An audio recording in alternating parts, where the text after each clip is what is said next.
Nutty ಮಾಡಿ ಈ ವರ್ಷ ಎಲ್ಲ ಅಗಿ ಎಲ್ಲ ಕೊಳೆದು ಹೋಯ್ತ ಎಂಥದೂ ಇಲ್ಲ. ಮತ್ತೆ ನಾವೆಲ್ಲ ನಡುವಂಗೆ ಆಯ್ತು. ಇನ್ನು ಮತ್ತೆ ಪುನಿಂದ ಅಗಿ ಹಾಕಿ ಪುನಃ ನಡುವಂಗೆ ಆಯ್ತು. ಮಿಷಿನ್ ನಟ್ಟಿ ಮಾಡಿ ಏನೂ ಇಲ್ಲ, ಬುಡ ಎಲ್ಲ ಹೋಯ್ತು. ನಟ್ಟಿ ಇಲ್ಲ, ನಟ್ಟಿ ಬೇಕು. ಮಿಷಿನ್ ನಟ್ಟಿ ತಯಾರು ಮಾಡ್ಕೊಂಡ ನಮ್ಗೆ ಏನೇನು ನಟ್ಟಿ ಇಲ್ದಾಗ ಆಯ್ತು. ಅದು ಹಾಕಿ ಪ್ರಯೋಜನ ಇಲ್ದಿದ್ದಾಗ ಆಯ್ತು. ಈಗ ನಟ್ಟಿ ಇದ್ರೇನೆ ನಮ್ಮ ಜೀವನ. ಅದೇ ಹೌದು. ನಮ್ಮ ಜೀವನ ನಟ್ಟಿ ಮಾಡೋದ್ರಿಂದ ಗೌರ್ಮೆಂಟ್ ಸೌಲಭ್ಯ ಏನಿಲ್ಲ. ದೂರ ನಟ್ರು ಹಿಂಡ್ಲೆಲ್ಲ ಲಾಯ್ಕ್ ಹೊಡಿತ್ತು.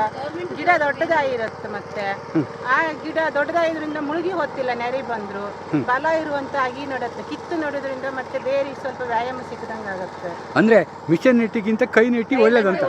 ಒಳ್ಳೇದು ಅಂದ್ರೆ ನಿಮ್ಗೊಂದು ಉದ್ಯೋಗ ಸಿಕ್ಕಿದಾಗೂ ಆಗುತ್ತೆ, ಜೊತೆಗೆ ಯಾವುದು ಬೇಸಾಯಗಾರನಿಗೂ ಒಳ್ಳೇದು.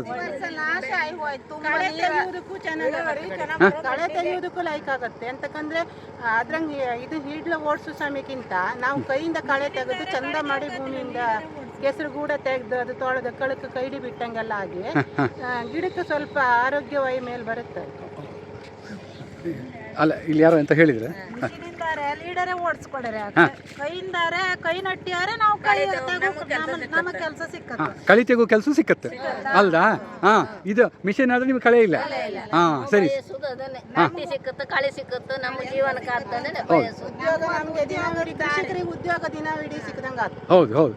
ಒಟ್ಟಾರೆ ನೀವೀಗ ಮಿಷಿನ್ ಬಂದ ಮೇಲೆ ನಿಮ್ಮ ಉದ್ಯೋಗ ಅದನ್ನೊಂದು ಹೇಳಿ, ಅದನ್ನು ಬಿಡಿಸಿ ಹೇಳಿ. ಅದೇ ಬಿಡಿಸಿ ಹೇಳಿ. ಮಿಷಿನ್ ಬಂದ್ರ ಮೇಲೆ ನಟ್ಟಿಯ ಸಾಮಾನ್ಯಕ್ಕೆ ಒಂದು 10 ನಟ್ಟಿ ಸಿಕ್ಕುದು ಕಷ್ಟ ಅಷ್ಟೇ. ನಮ್ಮ ಉದ್ಯೋಗ ಕಡಿಮೆ ಆಗಿ ಹೋಯ್ತು. ಈಗ ಮುಂಚೆ ಇದ್ರೆ ಮುಂಚೆ ಒಂದು 22 1 ತಿಂಗಳು ನಟ್ಟಿ ಇರ್ತಿತ್ತ, 1 ತಿಂಗಳು 1.5 ತಿಂಗಳು ಕಳಿ ಇರ್ತಿತ್ತ.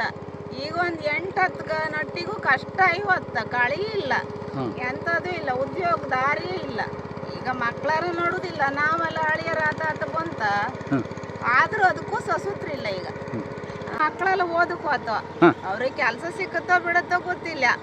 ಖಾಲಿ ಕೂಲಿ ಮಾಡಿ ನಾವು ಓದಿಸುತ್ತ, ಅವ್ರು ಓದ್ಕೊಂತ್ರ ಬಿಡ್ತರು ನಮ್ಗೆ ಗೊತ್ತಿಲ್ಲ. ಒಟ್ಟಾರು ಹೋತು ಶಾಲೆಗೆ, ನಾವೀಗ ಕಷ್ಟ ಬಿಟ್ಟು ಓದಿಸುದ. ಅದೇ ಒಂದು ನಮ್ಗೆ ಅಲ್ಲ. ಮುಂದೆ ಅವರಿಗೆ ನೆಟ್ಟಿ ಮಾಡುವವರು ಜನ ಇಲ್ದಿದ್ರೆ ಅಂತದ ಗೊತ್ತಿಲ್ಲ. ನಟ್ಟಿ ಬಾಪ್ ಕತ್ತಿ ಅವ್ರ ಕಾಲ ಹಾಕ್ಲಿ ಆತಿಲ್ಲ ಅಲ್ವಾ? ಕೃಷಿ ಕೆಲಸನ ಕಲಿಸೋದ್ರಂಗಿದ್ರೆ ಅದು ಒಂದು ಚಂದ ಆತ್. ಮುಂದೆ ಮಿಷಿನ್ಗಳೇ ಮಾಡ್ಕೊಂಬುದು ಗೊತ್ತಿಲ್ಲ, ಮಾಡ್ಕೊಂಡು ಹೋಗ್ಬೇಕು. ಕೆಲವರು ಕೆಲ್ಸಕ್ಕೂ ಹತ್ರ ನಟ್ಟಿ ಕಲಿತ್ರ ಮಕ್ಕಳೆಲ್ಲ.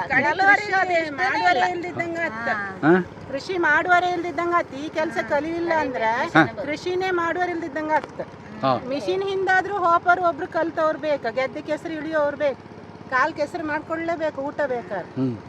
ಈ ವರ್ಷ ಎಲ್ಲ ಏನು ಬೇಸಾಯದಾಗ ಏನು ಸುಖ ಇಲ್ಲ, ಎಲ್ಲ ಹೋಯ್ತು. ನೆರೆ ಬಂದು ಪೂರ್ತಿ ನಾಶ ಆಗಿ ಹೋಯ್ತು. ಎಲ್ಲ ಪರಿಹಾರನೂ ಉಂಟ ಕೃಷಿ ಭೂಮಿ ಇದ್ದವರಿಗೆ. ಕೆಲಸಕ್ಕೆ ಬರುವಂತ ಕೂಲಿ ಮಾಡುವವರಿಗೆ, ಕೃಷಿ ಕೂಲಿ ಮಾಡುವವರಿಗೆ ಯಾವುದೇ ಒಂದು ಸವಲತ್ತುಗಳಿಲ್ಲ. ಕಟ್ಟದ ಮೇಲೆ ಎಲ್ಲ ಸವಲತ್ತು ಇತ್ತ, ಮಸ್ತ್ ಭೂಮಿ ಇತ್ತಲ್ಲ. ಇಲ್ಲಲ್ಲ ಭೂಮಿ ಚೂರ್ ಪಾರ್ ಭೂಮಿ ಎಂತದು ಇಲ್ಲ. ನಮ್ ಸಾಕಾರವೇ ಇಲ್ಲ. ಎಂತದು ಕಟ್ಟಡ ಕಾರ್ಮಿಕರಿಗೆ ಅಂತೇಳಿ ಇರತ್ತ, ಮೀನುಗಾರರಿಗೆ ಅಂತೇಳಿ ಇರತ್ತ. ಕೃಷಿ ಕೂಲಿ ಮಾಡುವಂತ ಕೂಲಿ ಕಾರ್ಮಿಕರಿಗೆ ಯಾವ ಸವಲತ್ತು ಇಲ್ಲ.